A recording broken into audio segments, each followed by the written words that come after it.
اعوذ باللہ من الشیطان اللعین الرجیم بسم اللہ الرحمن الرحیم رب اشرح لی صدری ویسر لی امری واحلل عقدۃ من لسانی یفقہوا قولی۔ ناظرین محترم، السلام علیکم ورحمۃ اللہ وبرکاتہ۔ ناظرین محترم، شعبان کا مہینہ بڑا عظیم مہینہ ہے۔ نبی اعظم صلی اللہ علیہ وآلہ وسلم فرماتے ہیں، الشعبان شعری، شعبان میرا مہینہ ہے، اور جو اس مہینے میں ایک روزہ رکھے تو جنت اس کے لیے واجب ہو جاتی ہے۔ اس مہینے کے ایک اور عمل ہے صدقہ کرنا، اور اگر آپ دیکھیں گے تو صدقہ کرنے کا کتنا اجر و ثواب ہے۔ فرماتے ہیں کہ اگرچہ وہ نصف خرما ہی کیوں نہ ہو، صدقہ کریں، اس سے خدا اس کے جسم پر جہنم کی آگ کو حرام قرار دیتا ہے۔ اتنا بڑا اجر ہے اس مہینے میں صدقہ دینے کا۔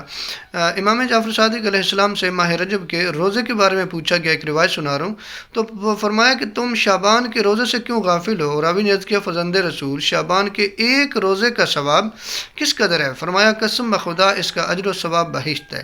اس نے عرض کی، اے فرزند رسول، اس ماہ کا بہترین عمل کیا ہے؟ فرمایا، صدقہ و استغفار۔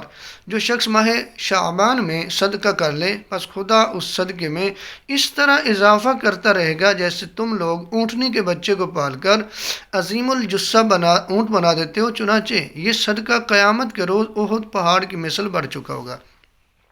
تو ناظرین، آپ نے دیکھا کہ کتنا بڑا روزے کا اس مہینے میں اجر ہے، اور کتنا بڑا صدقہ دینے کا اجر و ثواب ہے۔ یعنی اگر آپ صدقہ دیتے ہیں تو وہ بڑھتا رہتا ہے، اتنا بڑھتا رہتا ہے کہ بروز قیامت وہ احد کے پہاڑ کی مثل ہو چکے گا۔